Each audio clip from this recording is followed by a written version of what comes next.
వ్యక్తపరుచుకుంటున్నానే కానీ ఇంకా వేరే ఏదైనా కాదు. ఏదైనా దీంట్లో తప్పకుండా మీరు సరి చేసుకోవాలని కోరుకుంటూ ఇంతటితో నా ఉపన్యాసాన్ని ముగిస్తుంది. జై శ్రీ సద్గురు బ్రహ్మరాజుకి జై.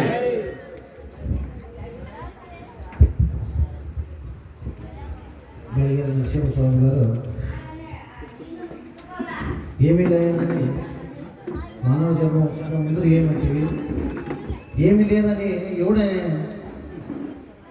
ఉన్నవాడన్నా లేనివాడన్నా అని ప్రబోధని స్మృతిగా గురు జ్ఞానంతో నా విన్నదని చాలా చక్కగా చెప్పిన వాళ్ళకి నా ధన్యవాదాలు తెలియజేస్తున్నాను.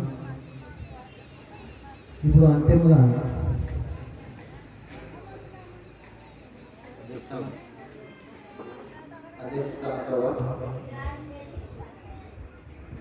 మా నాయనగారైనటువంటి శ్రీ నిజాంధ్ర కృష్ణస్వామికి సర్వదక్షిణ నుంచి మళ్ళొకసారి వందనం చెప్తూ అమ్మగారికి నా గౌరవ నమస్కారం తెలియజేస్తూ పాల్గొన్నట్టు మన వేదిక పైన ఉన్న మల్లికార్జున స్వామికి, నరసింహస్వామికి, భోజప్ప స్వామికి మరియు మరిగా నరసింహస్వామికి అందరికీ వేదిక ప్రతి ఒక్కరికి నా గౌరవ నమస్కారం చెప్తూ నా సోదరులందరూ కూడా నా దోష నమస్కారం తెలియజేస్తున్నాను. ఇప్పుడు మన అసలు సాంప్రదాయం గురించి ఒక్కొక్కరు ఒక్కొక్క సబ్జెక్ట్ బాగా అందరూ చాలా చక్కగా చెప్పినారు.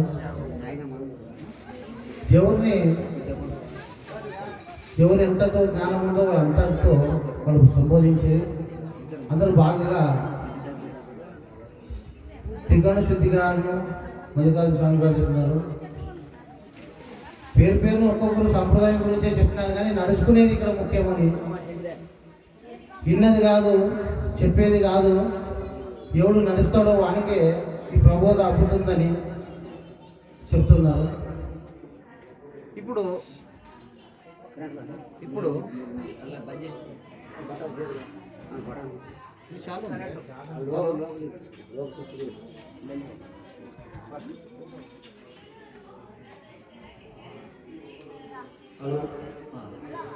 ఇప్పుడు సభాముఖాంతరంగా అందరూ చక్కగా చెప్పినారు. ఇక్కడ ఎవరు దోషాలు తప్పులు ఉప్పులు పనికిరావు, వాళ్ళ అంతఃకరణంకి సంబంధం పట్టింది. అలాగని మా గురువు గారు ఏం చెప్తున్నారంటే, నేను అడుగుతున్నామని ప్రశ్న ఇప్పుడు చెప్పిరి, సాంఖ్యం కూడా ఒక చెప్పిరి. ఇప్పుడు ఆత్మ, ఆకాశము, వాయువు, జలం, అగ్ని, ఔషధములు, అన్నము, నరలాది సకల జంతు జాలముల ఈ రీతి పరమాత్మ మాయమనడానికే చెప్పారు. అంటే మనుషులు ఇప్పుడు జన్మ ఎత్తింది, అది ఏమిటిలో ఏమైంది? అన్నమందు జన్మ వచ్చింది. జన్మలు ఎట్లా వచ్చింది? శుక్లశోధం అన్నం వల్ల. అన్నము ఏదంటే ఏమవుతుంది? పృథ్వీలో. పృథ్వీ ఏదంటే ఏమవుతుంది? జలములో. జలము ఏదంటే ఏమవుతుంది? అగ్నిలో. అగ్ని ఏదంటే ఏమవుతుంది? వాయువు. వాయువు ఏదంటే ఏమవుతుంది? ఆకాశంలో. ఆకాశం ఏమిట్లా ఏమవుతుంది? బ్రహ్మంలోన. బ్రహ్మం ఏమిట్లా ఏమవుతుంది? ఆత్మలో. మా గురుగారికి నేను ఇట్లా లయమవుతుంది కదా, మొదట పుట్టింది ఏది? చైతన్యము, దేవుడు. అదే దేవుడు ఎట్లా వచ్చా? ఆ దేవుడిని ఎవరు పుట్టించేది? ఆత్మ అంటివి, దేవుడు అంటివి, వాళ్ళు ఎట్లా వచ్చా? అసలు మొదలుగా పుట్టింది ఈ సృష్టి ఎట్లా మొదలైంది? ఈ సృష్టికి కారణం ఏమి? కారణం అంటే దేవుడు అని ఒక చెప్పాడు సార్. అదే దేవుడిని ఎవరు పుట్టించేది? దేవుడిని ఎవరు పుట్టించేది? ఇదేమో తిక్క క్వశ్చన్ కాదు. దేవుడు రాదు, స్వయము అతని అతను ఎట్లా వచ్చా ఉంటాను. నీ ఏం చెప్తే నేను క్వశ్చన్ అడిగేవాడిని. లాస్ట్కి కొంటి పనులు మాని వినరయ్యా, గర్వంపుతన ఇది వినుకుంటే ఇది నీక్షడా అని చెప్పారు. ఎట్లా అంటే నువ్వు పుట్టినావు కాబట్టి ఇప్పుడు కనపడుతున్నావు కదా, దీన్ని తెలుసుకో ఫస్ట్. అది కళ, అది కళను తెలుసుకో. నాన్నెట్లు తెలుసుకుంటాను కళని? నేను ఉన్నాను కదా, దాని నుండి కూడా కళ అని నేను ఎట్లా చెప్తాను? నేను ఒప్పుకోను, నేను నమ్మను, నేను ఒప్పుకోను. నాన్న అడిగిన క్వశ్చన్ ఏమి? దేవుడు అంటే అన్నిటికి మూలం దేవుడు అంటే. అదే దేవుడు ఎవరు పుట్టించింది? దేవుడు ఎట్లా వచ్చా? అదే క్వశ్చన్ అడిగి అప్పుడు అతని శివరామ దీక్షితుల వారు ఆ తత్వంని ఆయన ఎట్లా ప్రకటించినారు, ద్వాదశి షోడశి మంత్రం గురించి, గురుమాన మంత్రం ద్వాదశి షోడశి గురించి అప్పుడు నాయన గారు చెప్పేవారు. ఈ 12 అక్షరాల నుంచి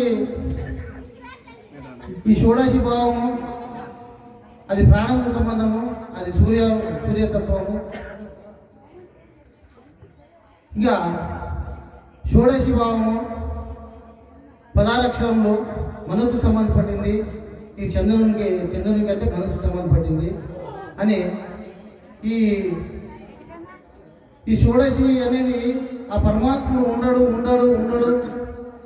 ఇది సత్యము, ఆ భగవంతుని ఉండడు అనేది తెలిపి చెప్పేదానికి ఆ షోడశి భావం, ద్వాదశి భావం. మన తర్వాత షోడశి భావం వివరించి ఇది లేదు ఇది కాదు అని చెప్పుకుంటూ అప్పుడు షోడశి భావం తెలుపుతూ మరి చెప్పేది ఉన్నదని ఇది లేదని ఎవరు చెప్పింది? ఎవరండి? ఇప్పుడు ఈ ఉన్నది లేదనేది ఎరుకనే కదా చెప్పింది. మరి ఆ ఎరుకనే తీసిపడేసి అప్పుడు ఏముంటుంది? ఉత్తపట్ట బయలే కదా, ఇంకేమని ఉంటుందా? అలా భగవంతుడు కూడా లేదంటాడు. పుట్టది ఇది నిజ గురుబోధ, ఇది నిజ బోధలు, నిజ అసలు సాంప్రదాయకులకే ఇది అర్థమవుతుంది. అంటే ఏమీ లేదని వైరాగ్యం చెందాలా? అలా వైరాగ్యం చెందిన కూడా ఉండదు. వైరాగ్యం చెందరాదు. ఆత్మను పొందాల, జ్ఞాన మార్గంగా నడవాల, ఆత్మతీత అనుభవం పొందాల. ఇది మాటలతో చెప్తే సరిపోని విద్య. ఇది గుడాతి గుడమైంది, రహస్యాతి రహస్యమైంది. అందుకే చెప్తున్నారు. ఇది అందరికీ అవ్వదు. అందరు గురువులా అంటే గురువులు కాదు. ఎందుకు కాదంటే ఒకడు దుడ్లకి డబ్బుకి ఆశపడి గురువు ఉంటాడు, ఒకడు నీచ పనులు చేసిన గురువు ఉంటాడు. మన సాంప్రదాయం అనే కాదు, ప్రతి ఒక్క సాంప్రదాయంలో తెలుసుకో. ఒక డబ్బు, ఒకడు స్త్రీలకు, ఒకడు మందిరం ఇచ్చే వాళ్ళు కూడా గురువు అవుతాడు. మన వాళ్ళు గురువులా ఎట్లా గురువు? అహంతోనే ఉన్నవాడు గురువు ఉంటాడు. ఏదో ఒక విద్య చేసి మందిని మోసం చేసి అదొక విద్య. అసలు నాకే తెలిసేది అసలు ఏం తెలిసేదనేది అర్థం కాదు ఇదివరకైనా. ఇంతకు ఎవరికి ఏం తెలిసేదబ్బా? ఇప్పుడు చెప్పండి, ఏం తెలిసేది మీకు? ఎవరు నిజంగా తెలిసిన వాడు అంటే ఏం తెలిసేది చెప్పండి. అది అనుభూతి చెందినవాడు, అది లేనిది అనుభవం పొందాలా, అది నిజమైన తెలిసినవాడు. నాకు తెలిసేదన్నంత మూర్ఖుడు ఇంకొకడు ఎవడు లేడు. నాకు తెలిసేదంటే వానంత శతమూర్ఖుడు ఇంకొకడు లేడని నా భావన. ఇది గురువు సిద్ధాంతం. నన్ను ఒకటే చెప్పడం కాదు. ఇప్పుడు గురువులు అంటే ఇప్పుడు నడక నడవలేదు, సరిగ్గా లేదంటే ఇప్పుడు వాడు గురువులు అంటారా? పోతే మందికి ఎవడు లంగ గురువు, ఎవడు దొంగ గురువు, ఎవరు చాస్టులు బాగలేవు, వాడు నడక సరిగ్నడు, వాడెట్లా గురువు? వాడు గురువులు అయిన ఇప్పుడు ఇంతకు ఎవరు గురువులు? గురువు అంటే ఏం అసలు? అంటే కాలు చేపించుకొని నలుగురు మొక్కితే గురువులా? అసలు గురువులు అంటే పెద్ద చీర వేసుకొని కిరీటం పెట్టుకుని ఉన్నాడు గురువా? అసలు గురువు అసలు గురువు అంటే ఆ సిద్ధాంత ప్రకారంగా బోధించడం అయితే పని.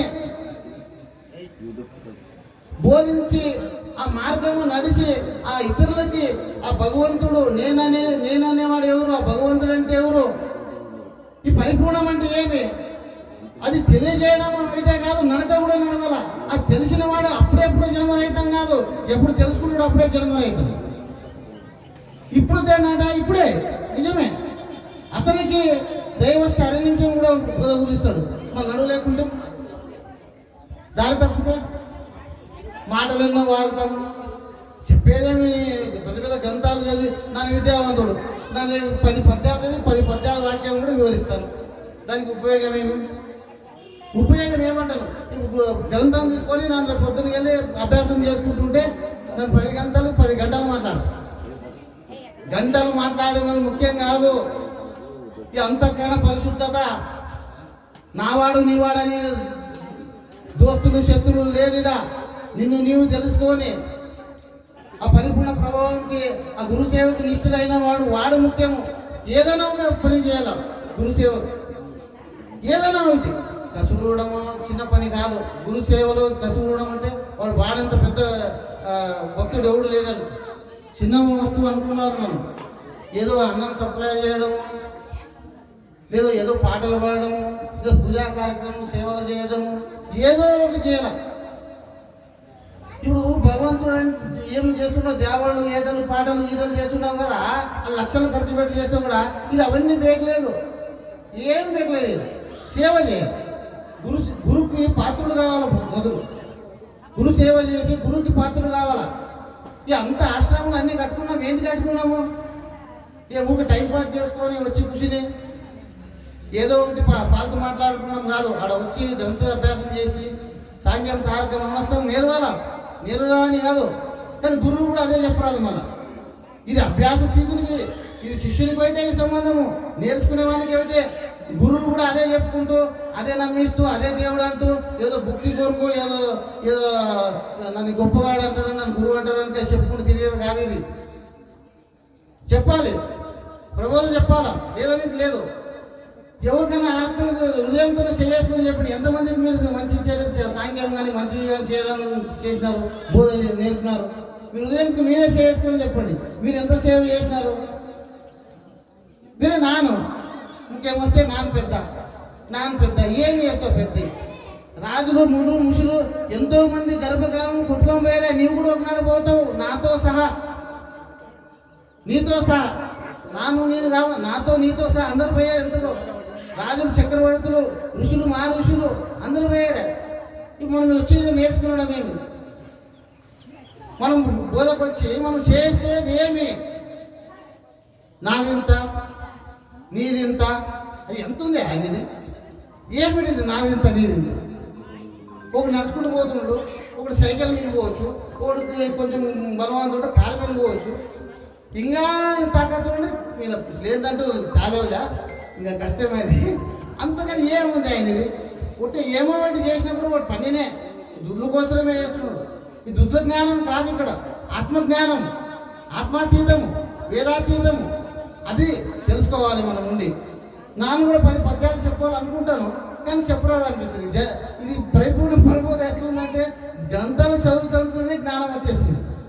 ఇది చెప్పాలనే లేదు, ఇది నేర్చుకోవాలని లేదు. అది చదువుతూ నేర్చుకుంటూ తన అభ్యాస జీవితంలో ఉంటే అన్నీ వచ్చేస్తాయి. మన 10 సబ్జెక్టులు చెప్పి 10 తత్వం చెప్పి 10 తత్వం వినిపించి అదే చెప్పుకుంటుంటే అది గ్రంథబోధ అవుతుంది, అనుభవం బోధ కాదు.